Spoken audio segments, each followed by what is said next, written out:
Lots of moving parts, Dregs, and thank you for doing this. I wanted you to clarify something off the top. There's this perception out there on social media, I'm sure you've seen it, that the Leafs could have traded Matthew Knies for Mikko Rantanen. Can you lay everything to bed as to what's transpired?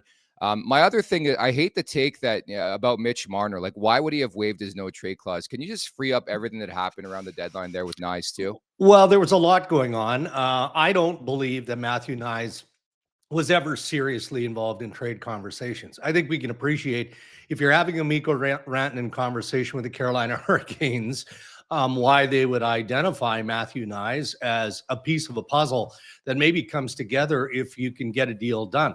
You know, especially if Mitch Marner isn't willing to waive his trade protection, which we know he wasn't. And I think there's a myriad of reasons that went into that as well. Did it come close? Well, it depends on which side you talk to. You know, the Carolina Hurricanes were willing. The Toronto Maple Leafs were willing. Toronto was not willing to include Matthew Knies. And, you know, when it came down to, well, is it as simple as Marner for Rantanen? It isn't that simple. It starts with Mitch Marner saying, okay, I'm open to the possibility. And in fairness to Mitch, that's why you negotiate those protective clauses in every single contract.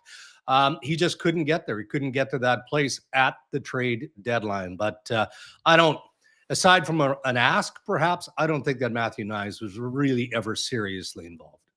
Yeah, rightfully so, right? This is a player you can see for a lot of generations here. And, you know, the way he plays in his game. Now, that being said, obviously the change with Shanahan's happened. You know, is this something was a difficult one, you think, for Pelly and the Leafs? Or was this something the writing was on the wall with a second round exit this year? Well, I haven't spoken directly with Keith Pelly. So I don't want to put words in his mouth. And we'll hear from him at 1 o'clock. I assume it was a difficult decision to make. Maybe not difficult from a production perspective if you look back at the last decade. You know, it's not like Brendan Shanahan hasn't been given essentially full autonomy. Everybody has a boss. His boss, the board of Maple Leaf Sports and Entertainment. So he had to face that board and explain, okay, we want to hire this guy. Go back to the days of Mike Babcock at $50+ million. You know, now we want to fire. Now we want to hire. Now we want to fire. I mean, all of those things, right? Like that's what Brendan Shanahan's role was. And I know they earned deep respect from the board of Maple Leaf Sports. But as soon as Keith Pelly came in, and you look at the umbrella of work that Keith Pelly has to oversee, and it's not just the Toronto Maple Leafs, as we know. There are several significant sports entities under the ownership umbrella of MLSE. Well, that's what Keith Pelly has to stay focused on. So, you know, was there a pound of flesh required?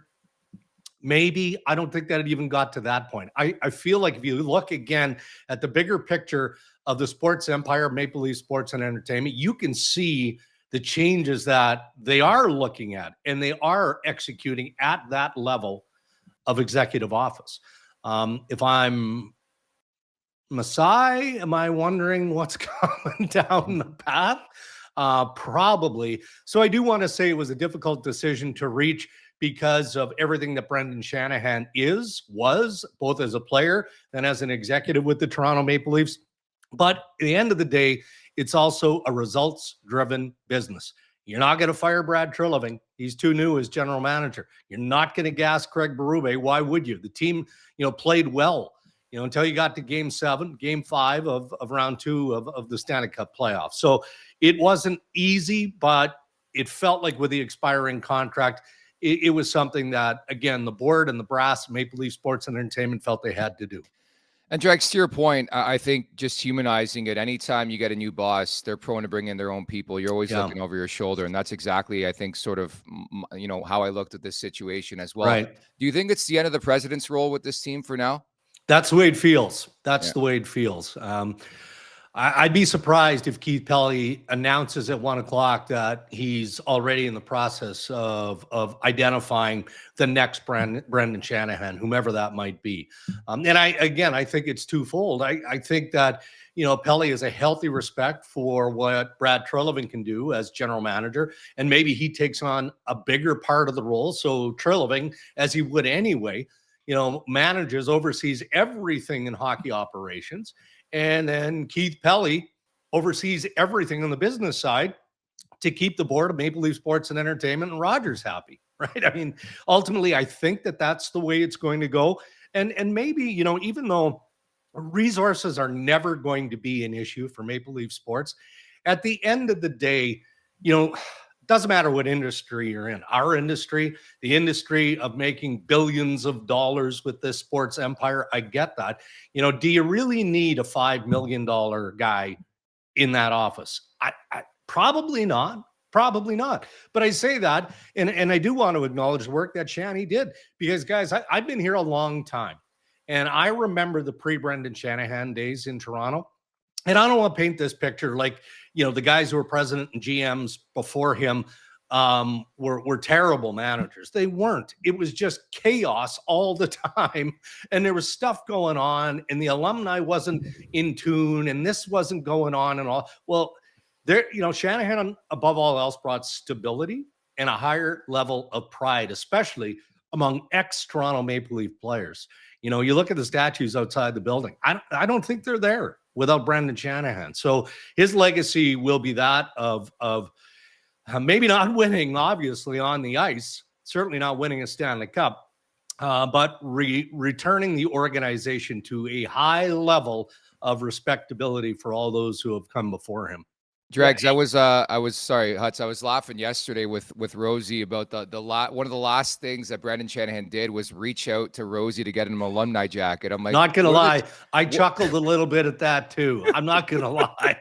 What are the chances he gets that jacket, Dregs? Well, it's a good question. And look, and when he gets it, like, has Rosie been in the alumni suite yet? He has, yeah. Oh, interesting. And how has that gone for him? Is it okay? Like, people there good feedback, warm actually. and welcoming? Yeah, okay. Good feedback, surprisingly. Yeah, no, that's fair. Hey, look, whether it was Shanny's idea or not, I know we're having fun at the expense of Rosie because, he shoots from the hip. There's no doubt about that.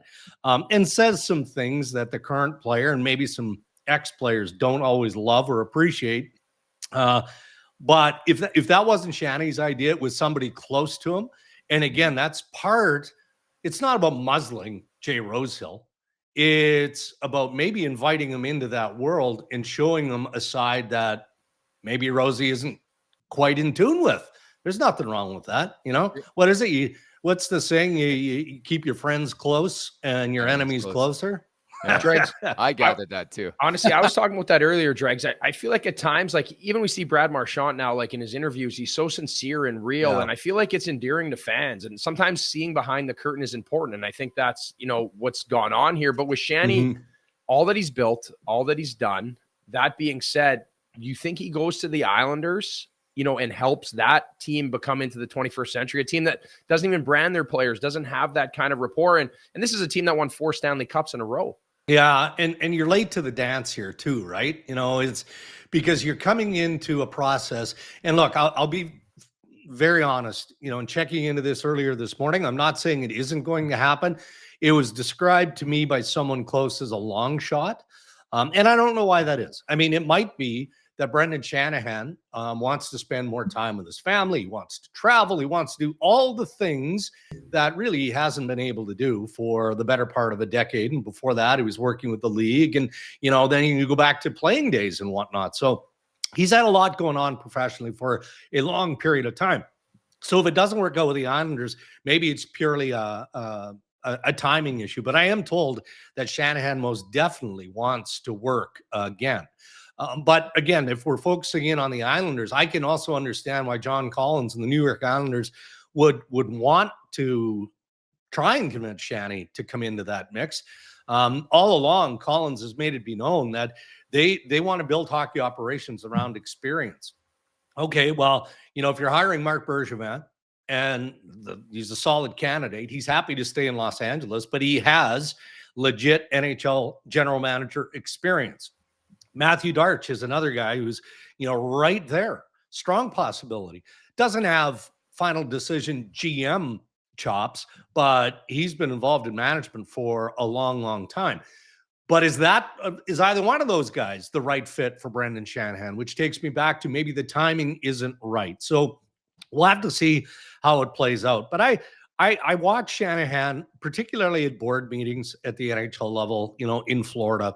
And the respect that is shown to him and the respect that he's earned in that circle.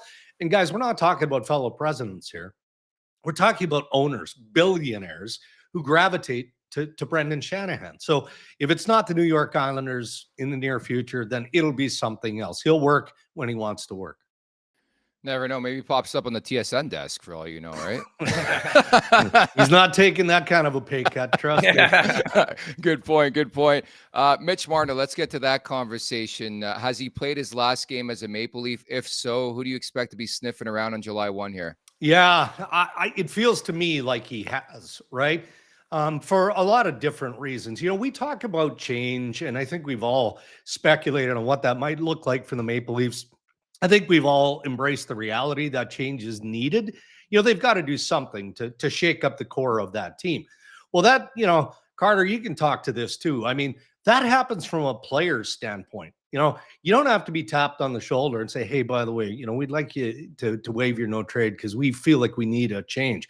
When a player has earned his right to unrestricted free agency, why wouldn't you look at what your possibilities are? Because as hard as Marner and company have tried to get over the hump in Toronto, it hasn't happened. It may never happen. How do we know? It may not happen with this group. And I think that management and coaching can now clearly see that. So change is going to happen organically, but that's also a good thing for the player. I mean, what we know is that the interest in Marner, in Sam Bennett, in Tavares, if he gets there, is going to be vast. It is going to be league-wide, regardless of what the dollar amount is. And then you pile on, and I thought Mitch said all the right things. I thought that most of the players in their exit media availabilities, you know, echoed the sentiment that, hey, you know, pressure is what it is. Yeah, I get it. And I think you're right. You know, Berube talked about how pressure has to come within the room. It has to come from your teammates. 100% it does. But how many of the guys in that room, you know, need police detail outside of their front door so that they can keep their family protected? And that's the reality of the world of Mitch Marner. So if that is even a small contributing factor to him deciding that, you know what, I'm going to get paid anyway, and I can go here, get paid, and still contend for a Stanley Cup, why wouldn't I do that? Toronto is always going to be my home. I can have a cottage. I can have a house in Toronto. I can do all those things. I just don't have to deal with all of the extras. And look, I mean, now you go at it from a team perspective here too. And I don't care what anyone says. Look, when I watch that team play, I think, and this is my own personal view here, I think that there's too much internal competition with each other and not enough. All right, it doesn't matter who scores the goal, how the goal goes in the net. I don't need to necessarily put the puck in the net. I need to understand what my role is and do my job. We see that every game the Florida Panthers play. That's what we see. Don't see it with the Toronto Maple Leafs. And that's what Craig Berube and Brad Treliving are looking for. Bigger, stronger, heavier guys that can play the game that Berube demands. And they've got 13 plus schmil of Mitch Marner money to probably reinvest.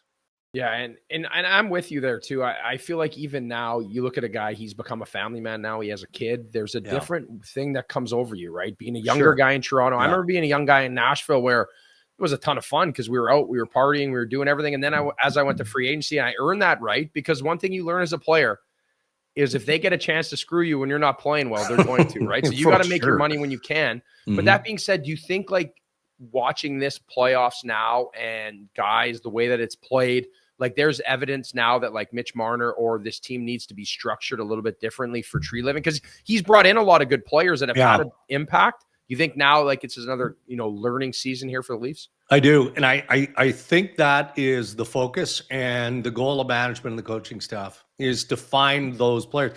But, that's the tricky part though, too, right? When you look at the class of unrestricted free agents, I mean, we always focus on the top guys. I'm not convinced that Sam Bennett wants to play for the Toronto Maple Leafs. I'm not. And that's not because he looks at all the nonsense that goes around this market. I'm not saying that. It's just this guy is going to have pick of the litter. Yeah, I mean, like, there'll be 20 plus teams if he gets to free agents that are going, geez, I like the way he plays. He can play every style that you throw out there. So how deep are we going into free agency to find those guys? And, you look at the moves that Treliving made, especially around the trade deadline. Now, all of a sudden, some of your younger trade capital is getting thin, and your draft pick cupboard is suddenly turning bare. Like, there are some challenges here for this group to acquire the pieces that they feel they need to play the game that they want to play. That it's going to be a challenge, but Treliving isn't afraid, man. I've been around this guy as a manager for a long time.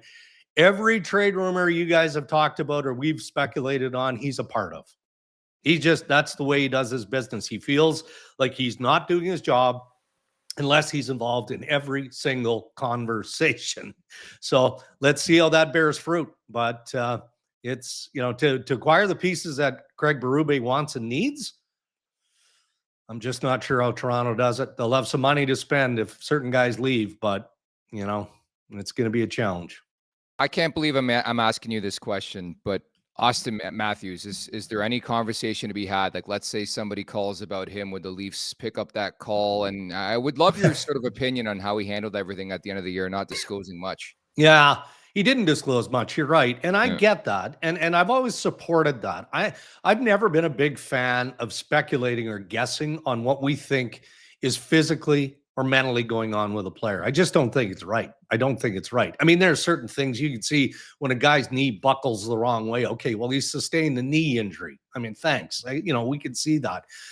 So I don't like the guessing game when it comes to the personal health of an individual player. And I've always thought, good on you. If you don't want to disclose, no different than the guy that says, yeah, I played with a torn oblique. Okay, well, geez, you're a tough dude. Good for you. But that's your right to disclose that if you choose. So I don't read too much into the health of Matthews. As for his future, I mean, come on. I mean, this guy is an absolute stud. He's a superstar. Did he want to perform at a higher level? Absolutely. Absolutely. And, we can come up with our own theories as to why he wasn't able to do that. I feel like the only play there is, for it to happen anytime soon. Who knows what we're talking about a year from now. If we're having this conversation again and the Leafs, get punted in the first round, well, all bets are off in every sense. Like, all bets are off, and then we are having a different conversation, perhaps about management, just go down the list. I feel like for it to happen with Matthews at any point in the foreseeable future, that would be on him. That would be on him to come around and say, I'm not feeling it here. I don't believe that's even remotely a possibility. I mean, he's a proud dude. He's proud to be captain of the Toronto Maple Leafs. So I know it's a sexy conversation and speculation, feeds the beast. I live it every single day. I just don't think in this case it's real. And last one for me, Dregs, the JT, does he take a discount to stay? Does he want to see this through? This is a guy that's, he's made his money, right? Like, he's not going to be hard up when this is done. Does he stay there and try to see this through in Toronto? I think he does. And, again, he pulled the curtain back, didn't he, as part of his media availability by saying, look, we had a very good conversation with Treliving and with Craig Berube. He wants to finish his career with the Maple Leafs. I don't know that you can do this with a number of players. You certainly can't with all of them. But I'm reminded of the Chris Tanev contract. And do you think that Treliving wanted to give Tanev that term? No, he did not. But like a lot of GMs now, he's sitting there looking at it and go, well, Chris Tanev is what the Toronto Maple Leafs blue line needs. So I'm not going to worry about what he looks like in year 4 or 5 or 6. I'm not. And chances are, if we're not successful, I won't be around to worry about it. And by going to that length, you get an affordable AAV. I honestly, guys, I think that that's going to be the approach they take with John Tavares. I don't know what that term is going to be. He turns 35 in September? But how do you replace that offense? If Marner is going to walk, as we talked about earlier, and our expectation is that he will, all right, there's 102 points that are out the window, right? What did John have this year? 38 goals? Yeah. Where's that offense coming from? Yeah. If you're not willing to give him even close to what market value is, right? And that's the tricky thing. What is market value for a soon-to-be 35-year-old who still has lots of pop left in his game. Well, you can look at what Steven Stamkos got from the Nashville Predators. Is that in the ballpark? If it is, I don't think Toronto is. I don't think Toronto can do that. I don't. But I also don't believe that they're somehow going to whittle his AAV down to $3.5 million per. Like, I don't see that either. There'll be a deferral attachment to it, all kinds of, trickery that you go into cap gymnastics. But there's a strong appetite from Toronto's standpoint, and obviously from the player's standpoint to get something done. And I think he's still an important piece. Bottom line, they need to win that negotiation, right? By all accounts, he just wants to talk to the Leafs and nobody else. I'll leave you with this one. July 1st, 2026, I heard some guy named Kirill Kaprizov is going to be a free agent. Now, I'm not referencing him, but what are the chances the Leafs maybe punt this offseason and look ahead? And what can you tell us about McDavid? Any sense one way or another yet? Well, I mean, I can't imagine Toronto would do that. I just think that the appetite is too strong in this market to do that. And they believe in the group. They believe in their blue line is as good as it's been in many, many years, in my opinion. Carter's probably got a take on the goaltending. I think it's fine. I don't see that, there's an obvious upgrade out there. And then up front, again, we kind of skimmed over the possibilities of what they might try and add up front. It's still a really, really good team. They got beat by the defending Stanley Cup champions in Game 7. That's what happened. And now it looks like the defending champs are having their way with the Carolina Hurricanes. The last time I checked, Carolina is a pretty good hockey club, right? So I don't think that there's – and look, I do know you got to be super careful when you're trying to forecast too far down the road. Like the Philadelphia Flyers hired Rick Tocchet, obviously, recently. And part of the sales pitch to Talk was, we're going to go hard in the next 2 years. We feel like we're ready to turn that corner and be a contending team in the next 2 to 3 years. And okay, well, what's happening in the next 2 years? Well, Quinn Hughes might be available. A bit of a stretch to think that Quinn Hughes is going to sign in Philadelphia and play his brothers as much as he would have to in New Jersey, but it's possible. What about McDavid and the Edmonton Oilers? That's a dangerous game for organizations that are well built. And there's always good players to surround yourself. Different isn't always better, and it doesn't mean it's worse either. So I'm confident that Toronto is going to ice a real competitive team next year. It'll be different, but it'll still be good. I know teams can't tamper, but I'm starting this McDavid to Toronto debate in 2026. Dregs, you're the man. You've always given us so much time. I really appreciate that, and we'll talk soon, okay? All right, guys, enjoy the playoffs. Make sure to check out more of our content right here on the Leafs Nation YouTube page. We got long-form interviews, we got clips, we got epic rants by Jay Roseau. We simply have it all, and don't forget, you can find out much more at theleafsnation.com. Thanks so much for watching.